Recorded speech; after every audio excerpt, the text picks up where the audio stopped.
Ok, merci beaucoup. Je pense que c'est une formation vraiment pratique qui nous permet, nous qui sommes novices en la matière, de pouvoir comprendre beaucoup de choses.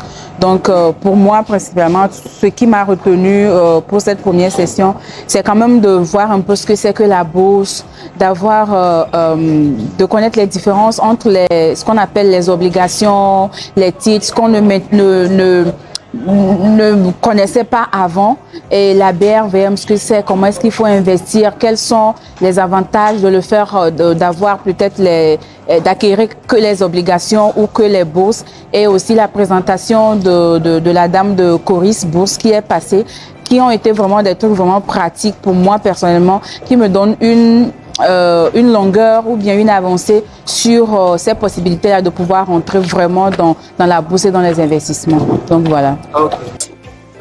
L'habitude de nous épargner notre argent dans avec un taux d'intérêt de 3,5% en général. Et aujourd'hui, qu'est-ce qu'on a? On a investi moins de aussi. On prend des initiatives d'être des investisseurs, donc des bourses, et placer des actions. Les actions, ce sont des parts placées dans des sociétés qui peuvent nous rapporter des dividendes.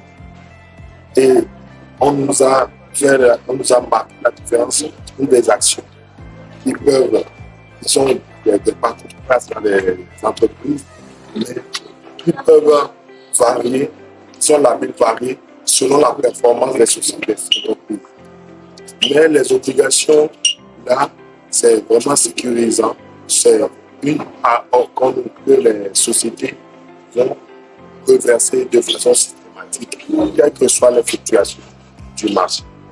Nous avons appris également beaucoup de choses sur les SGI, qui sont des sociétés de gestion intermédiaires.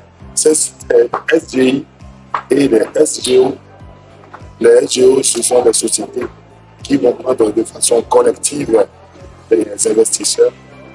Et les SGI comme les SGO sont des intermédiaires pour les investisseurs et ces sociétés-là, ces entreprises. Et ces SGI vont nous permettre de voir les fluctuations des différentes sociétés.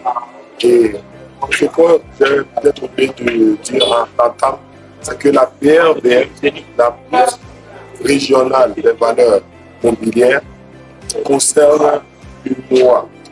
Donc les pays francophones, de l'Afrique de l'Ouest. Et il y a 8 pays, plus le Tchad. Et cette bourse est très stable et l'une des plus performantes. Et donc, ce que moi je retiens personnellement, c'est que les épargnes que j'ai installées dans les banques, je vais plutôt les investir dans la BRVM. Merci beaucoup à vous aussi.